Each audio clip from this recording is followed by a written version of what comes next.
दोस्तों, आज मैं आपके सामने एक ऐसी खबर लेकर आया हूं जिसने पिछले कुछ दशकों से चल रहे एक बड़े विवाद को एक नया मोड़ दे दिया है। सोचिए जरा कि एक ऐसी अदालत जहां सुनवाई चल रही है, वहां खुद वीर सावरकर के पोते भरी अदालत में कुछ ऐसा स्वीकार कर लेते हैं जिसकी कल्पना भी शायद किसी ने नहीं की होगी। ये कोई आम बात नहीं है। ये एक ऐसा खुलासा है जिसने इतिहास की किताबों के एक चैप्टर को फिर से लिखने पर मजबूर कर दिया है। मैं बात कर रहा हूं विनायक दामोदर सावरकर के पोते सत्यकी सावरकर की, जो हाल ही में पुणे की एक स्पेशल कोर्ट में राहुल गांधी के खिलाफ चल रहे मानहानि के मुकदमे में पेश हुए थे। और वहां उनसे जो सवाल पूछे गए, उन सवालों के जवाब में उन्होंने कुछ ऐसी बातें मानी जिनसे अब पूरी राजनीति में हलचल मच गई है। क्या वाकई सावरकर ने अंग्रेजों को एक दो नहीं बल्कि पूरे 10 बार दया याचिकाएं भेजी थी? क्या वो वाकई वीर थे जैसा हमेशा दावा किया जाता रहा है? और सबसे बड़ा सवाल कि जब भगत सिंह, राजगुरु, सुखदेव और अशफाक उल्लाह खां जैसे क्रांतिकारी एक बार भी दया याचिका लगाए बिना फांसी पर चढ़ गए, तो फिर हमें वीर किसे कहना चाहिए? इन सभी सवालों के जवाब आपको आज की इस खबर में मिलेंगे। नमस्कार, आप देख रहे हैं बुद्धा इंस्पायर्ड और बने रहिए हमारे साथ आखिर तक, क्योंकि आज की ये खबर भारत के इतिहास से जुड़ा हुआ एक बहुत ही महत्वपूर्ण मुद्दा है। सबसे पहले बात करते हैं कि ये पूरा मामला शुरू कहां से हुआ था। मार्च 2023 में लंदन में राहुल गांधी ने एक भाषण दिया था और उस भाषण में उन्होंने सावरकर के बारे में कुछ बातें कही थी। राहुल गांधी ने दावा किया था कि सावरकर ने खुद अपनी एक किताब में लिखा था कि वो अपने 5-6 दोस्तों के साथ एक मुस्लिम व्यक्ति को पीट रहे थे और इससे उन्हें खुशी मिली थी। इस बयान के बाद सावरकर के पोते सत्यकी सावरकर ने राहुल गांधी के खिलाफ मानहानि का मुकदमा दर्ज कराया। उनका कहना था कि उनके दादा ने ऐसी कोई किताब कभी नहीं लिखी और ये आरोप पूरी तरह से झूठा है। ये केस पुणे के स्पेशल एमपी एमएलए कोर्ट में चल रहा है और स्पेशल जज अमोल शिंदे इस मामले की सुनवाई कर रहे हैं। अब बात करते हैं उस सुनवाई की जो 15 जून 2026 को हुई। इस सुनवाई में सत्यकी सावरकर का क्रॉस एग्जामिनेशन भी हुआ, यानी कि उनसे सवाल जवाब किया गया। राहुल गांधी की तरफ से वकील मिलिंद पवार ने सवाल पूछे और जो जवाब सत्यकी सावरकर ने दिए वो आज पूरे देश में चर्चा का विषय बने हुए हैं। क्रॉस एग्जामिनेशन में पहला बड़ा सवाल ये पूछा गया कि क्या सावरकर ने ब्रिटिश सरकार को दया याचिकाएं भेजी थी? और इस सवाल का जवाब देते हुए सत्यकी सावरकर ने भरी अदालत में स्वीकार किया कि उनके दादा विनायक दामोदर सावरकर ने ब्रिटिश सरकार को एक नहीं, दो नहीं, 4 नहीं बल्कि पूरी 10 बार दया याचिकाएं भेजी थी। यानी कि 10 बार उन्होंने अपनी सजा कम करने या रियायत मांगने की अर्जियां दी। ये स्वीकारोक्ति अपने आप में बहुत इंपॉर्टेंट हो जाती है दोस्तों, क्योंकि सालों से इस मामले पर बहस चलती रही है। कांग्रेस और अन्य विपक्षी दल अक्सर ये कहते रहे हैं कि सावरकर ने अंग्रेजों से माफी मांगी थी और बीजेपी और आरएसएस से जुड़े लोग इस बात को सिरे से खारिज करते रहे। लेकिन अब जब खुद सावरकर के पोते ने भरी अदालत में 10 दया याचिकाओं की बात स्वीकार कर ली है, तो इस मामले ने एक नया मोड़ ले लिया है। हालांकि सत्यकी सावरकर ने यह भी जोड़ा कि इन याचिकाओं की भाषा को ब्रिटिश सरकार के सामने झुकना या वफादारी जताना कहना सही नहीं होगा। उनका तर्क है कि इन याचिकाओं की भाषा एक आधिकारिक प्रशासनिक प्रकृति की थी, यानी कि ये सामान्य कानूनी प्रक्रिया का हिस्सा थी। उन्होंने ये भी कहा कि ब्रिटिश शासन के दौरान ऐसी याचिकाएं लगाना एक नियमित प्रक्रिया थी, ये कोई अवैध या फिर असामान्य बात नहीं थी। और सिर्फ सावरकर ही नहीं बल्कि कई अन्य कैदी भी इस तरह की याचिकाएं लगाते थे। अब इसी बिंदु पर सबसे महत्वपूर्ण मोड़ आया। राहुल गांधी की वकील टीम ने अगला सवाल यह पूछा कि अगर सावरकर लगातार 10 बार दया याचिकाएं भेज रहे थे, तो क्या उसी दौर के अन्य क्रांतिकारियों ने भी ऐसा ही किया था? और जब ये सवाल भगत सिंह, राजगुरु, सुखदेव, बटुकेश्वर दत्त और अशफाक उल्लाह खां जैसे क्रांतिकारियों के बारे में पूछा गया, तो सत्यकी सावरकर को यह स्वीकार करना पड़ा कि नहीं, इन क्रांतिकारियों ने ब्रिटिश सरकार को कोई दया याचिका नहीं दी थी। उन्होंने ये भी माना कि भगत सिंह और बटुकेश्वर दत्त जैसे क्रांतिकारी अपने सिद्धांतों और विचारधारा पर अंत तक अड़िग रहे थे और उन्होंने ब्रिटिश सरकार से कोई समझौता नहीं किया।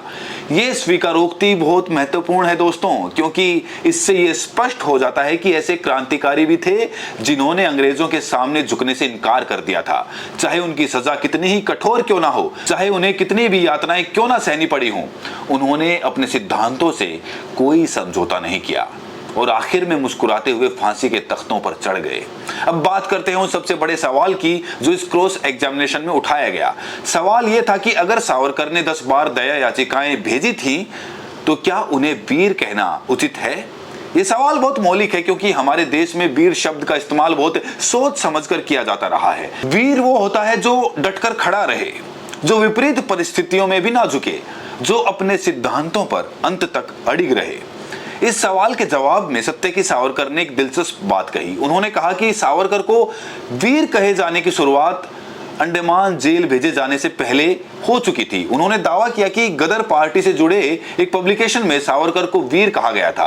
अब यहाँ एक बात गौर करने वाली है। सत्यकी सावरकर का यह दावा कि एक पब्लिकेशन में उन्हें वीर कहा गया था और दूसरी तरफ हमारे देश के गृह मंत्री अमित शाह का यह बयान कि देश के 140 करोड़ लोगों ने उन्हें वीर कहा था, ये दोनों बातें एक दूसरे से मेल नहीं खाती। क्योंकि एक पब्लिकेशन में किसी को कुछ कहना और 140 करोड़ लोगों का उन्हें वीर कहना, ये दो बिल्कुल अलग बातें हैं। अब बात करते हैं कि कैसे पिछले कुछ दशकों में सावरकर का महिमा मंडन किया गया है। इस मामले की शुरुआत बहुत पहले से होती है। 26 फरवरी 2003 को अटल बिहारी वाजपेयी की सरकार के दौरान संसद के सेंट्रल हॉल में सावरकर का पोर्ट्रेट अनावरण किया गया था।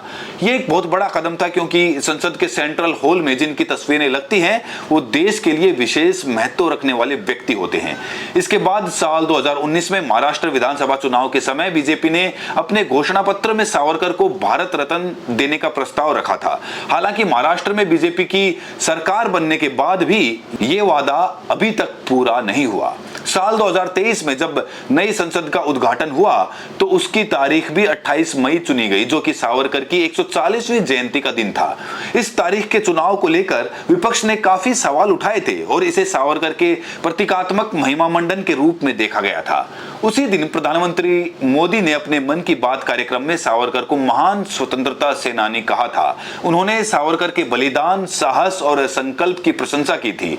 इसी साल जुलाई 2023 में प्रधानमंत्री मोदी ने पोर्ट ब्लेयर के वीर सावरकर इंटरनेशनल एयरपोर्ट के नए टर्मिनल बिल्डिंग का उद्घाटन किया। ये नाम पहले से ही था लेकिन 2023 में इसे एक बड़े राष्ट्रीय प्रोजेक्ट के रूप में पेश किया गया।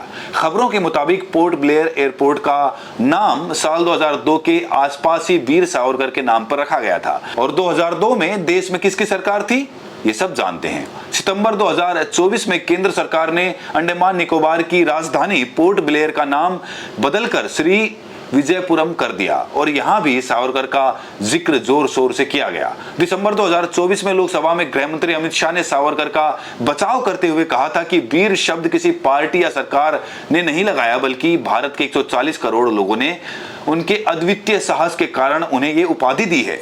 उन्होंने ये भी कहा था कि 1857 से 1947 के बीच की स्वतंत्रता संघर्ष में केवल सावरकर को ही 2 बार आजीवन कारावास की सजा मिली थी। अब इन सब बातों को मिलाकर देखा जाए तो एक स्पष्ट तस्वीर उभरती है। एक तरफ सरकार और सत्ताधारी पार्टी सावरकर को महान स्वतंत्रता सेनानी और वीर के रूप में प्रस्तुत करती रही है और दूसरी तरफ खुद सावरकर के पोते ने अदालत में स्वीकार कर लिया है कि उन्होंने 10 बार दया याचिकाएं भेजी थी और भगत सिंह, राजगुरु, सुखदेव जैसे क्रांतिकारियों ने ऐसा नहीं किया था। अब यह तय करना जनता और इतिहासकारों का काम है कि वीर की परिभाषा क्या होनी चाहिए और किसे इस उपाधि का असली हकदार माना जाना चाहिए।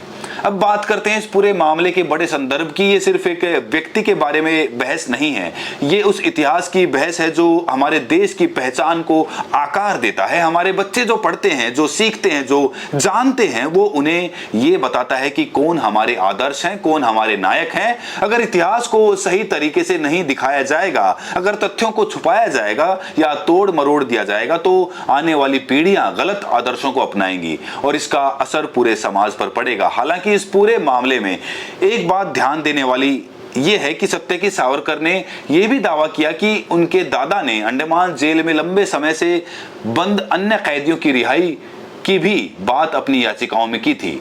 उन्होंने कहा कि सावरकर सिर्फ अपनी रिहाई की बात नहीं कर रहे थे बल्कि अन्य कैदियों के लिए भी आवाज उठा रहे थे। इसके अलावा सत्यकी सावरकर ने यह भी कहा कि ब्रिटिश सरकार ने सावरकर की याचिकाओं को रद्द कर दिया था क्योंकि उन्हें लगता था कि अगर उन्हें रिहा किया गया तो वो फिर से क्रांतिकारी गतिविधियों में शामिल हो सकते हैं। यानी कि सरकार के अनुसार सावरकर अंग्रेजों के लिए एक खतरा थे।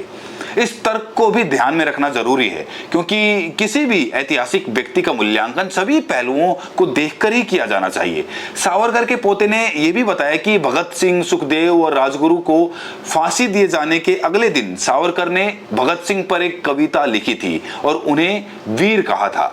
ये बताता है कि सावरकर ने अन्य क्रांतिकारियों का सम्मान भी किया था। हालांकि इस पर भी एक सवाल उठता है कि जो व्यक्ति बिना किसी माफी या याचिका के अपने सिद्धांतों के लिए फांसी पर चढ़ गया, क्या उसे किसी और के द्वारा वीर कहे जाने की जरूरत है?